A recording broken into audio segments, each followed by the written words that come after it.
Fuori, episode 57 of One Man's Opinion. Today I am reviewing Playhouse on Park's production of The Pinup Girls, a musical love letter, written by James Hindman and Jeffrey Lodin, directed and choreographed by Darlene Zoller, running through December 23rd at the Playhouse at 244 Park Road in West Hartford, Connecticut. If you're enjoying my reviews and would like to help me continue creating these reviews, please consider visiting my Patreon page, where you, for as little as $1 a month, can contribute to my show. I'll leave a link in the description. Taking a step away from more traditional holiday shows that are going on throughout the state, Playhouse on Park has discovered this little show that is making only its third ever production. Set in a VFW, the Pinup Girls, a sort of local variant of the USO vocal groups that support the troops, formed by a quartet of local ladies back when they were children, are performing for members of the VFW, and they have discovered several cases full of letters to and from service members going back as far as World War I, and the foursome perform songs inspired by the letters they read.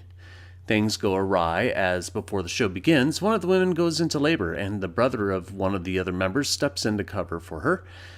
There are frequent updates as to what's going on with the pregnancy and the labor and the giving of birth to said child throughout the show, which creates a humorous storytelling element throughout the show. The musical numbers the Pinup Girls perform are arrangements of songs ranging from the Andrews Sisters' Boogie Woogie Bugle Boy of Company B to Beyonce's Single Ladies, and everything in between. The performances are mostly good, but every once in a while, the vocals weren't completely tight. Those two songs in particular are great examples. Bugle Boy sounds great, while Single Ladies sounded a bit rough at points. Being that the musical is set during the holidays, there are a few Christmas songs, like I'll Be Home for Christmas, that are performed, and one rather silly Hanukkah song. Does it make the show a Christmas show? Not really. It's more of an organic element of the show, not necessarily anything that is necessary for the plot.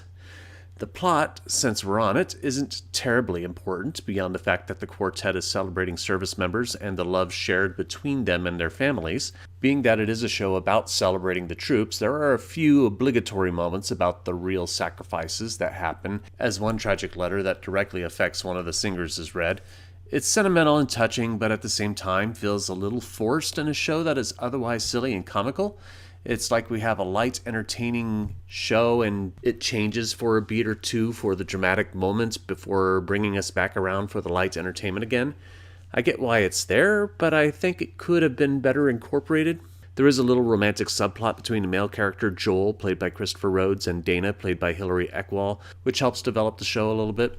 Ekwall, Rhodes, and the other two members, Olivia Fenton as Leanne and Maggie Keene as Megan, along with Kevin Barlowski at the piano, all have a delightful repartee with each other. This is a delightful, fun little show, and they all seem to have a good time with each other. I like the element of Lindsay G. Fuori's scenic design that puts the cabaret tables on stage for about 8 audience members to sit at. It allows for closer access between the characters and the audience. Rachel Landy's sound design was a little spotty, though, which could have been partly better handled by Barlowski as the music director, as sometimes a character will come down stage to read a letter while the other members are upstage singing. The audio of the singers in these moments should be lowered a little more to create more of an atmospheric element and not overpower the speaker, because it was hard to kind of understand what the speaker was saying when reading these letters, because the vocals behind it were just too overwhelming. The Pinup Girls isn't going to bowl anyone over as a dynamic new musical, but it will make a delightful, relaxing evening, acknowledging the tradition of letter writing between service members and their families, and how important those letters have been over this century. The cast is overall enjoyable. There are a couple hiccups here or there vocally, but overall they give great performances. So if you want to see a new musical that has a bunch of classic songs presented in what may be a new fashion for you, and with a nice sentimental holiday flair to it thrown in as well, in support of service members of the past and present, then I would encourage you to come and see the Pinup Girls. But I'm only one man's opinion, so be sure to leave yours in the comments below. If you'd like to see the Pinup Girls, I'll leave a link in the description where you can get tickets. If you'd like to become a patron on my Patreon, I'll leave a link in the description for that as well. You can also support my channel by liking, sharing, and subscribing, and click the notification bell to be alerted to future reviews. My next review will be the return of Hartford Stage's production of A Christmas Carol. Thank you for watching, and I will see you at the theater.